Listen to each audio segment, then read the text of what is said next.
Let's start with the easiest project, the scrunchie. So for this one I cast on all needles on my machine just using a standard cast on, and then I knit 18 rows and cast off. You should have this tiny tube.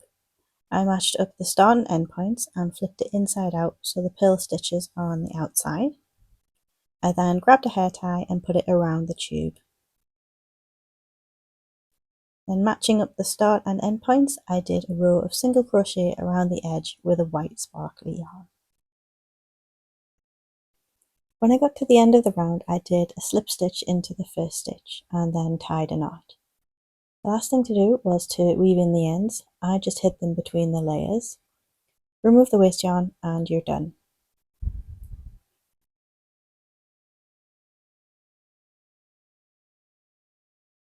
The next project is made in a very similar way, so I cast on all needles with a standard cast on. I knit 41 rows and then cast off.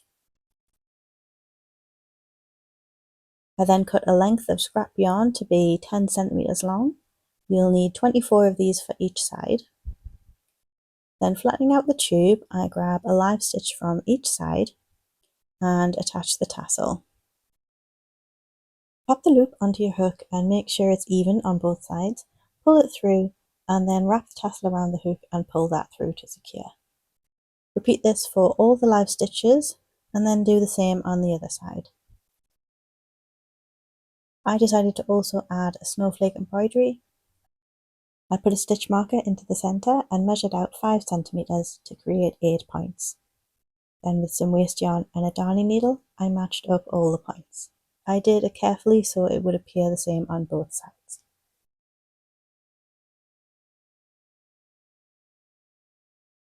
The next project I think is my favourite. I used 2 strands of DK yarn and cast on 14 stitches and then knit 22 rows. My machine really didn't like this combo and was making some very bad noises.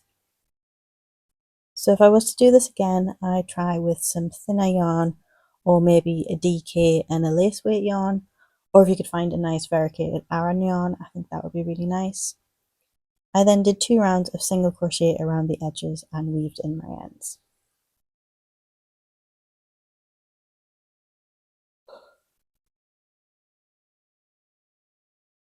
The final project is a mug cozy, and this I started by measuring my mug, which was 7 centimeters high and 27 centimeters around. For this I cast on 27 stitches and knit 5 rows. For row 6 I needed to start making the flap for the button. So when I reached the end of the row, I simultaneously cast on and knit an additional 7 stitches. Then I knit 5 more rows. Then it was time to cast off those extra stitches, so knit the original 27 stitches, so go to needle 27, and then remove the yarn from the guide and crank to the end. Remove those 7 stitches onto waste yarn. Then go back to the original stitches, put the yarn back in the guide and knit 5 rows and then cast everything off. Then I did the same as what I did for all the other projects. I just did 2 rounds of single crochet in a white sparkly yarn. I found a little red button in my stash, so I sewed that onto the long edge and I just used the white yarn to do that. And then for the buttonhole, my button is quite petite, so I didn't really need a buttonhole.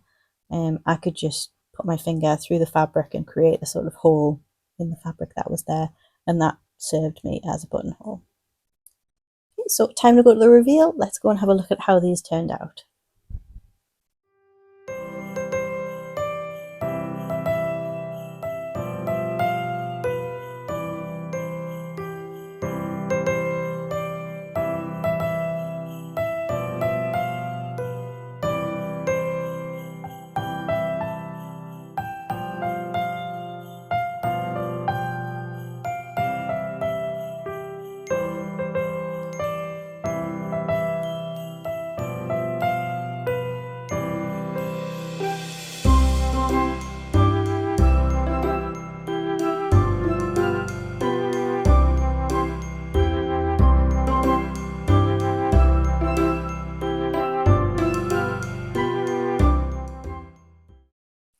So out of all of the projects, I think the coaster is my favourite. It was really simple to make and serves its purpose.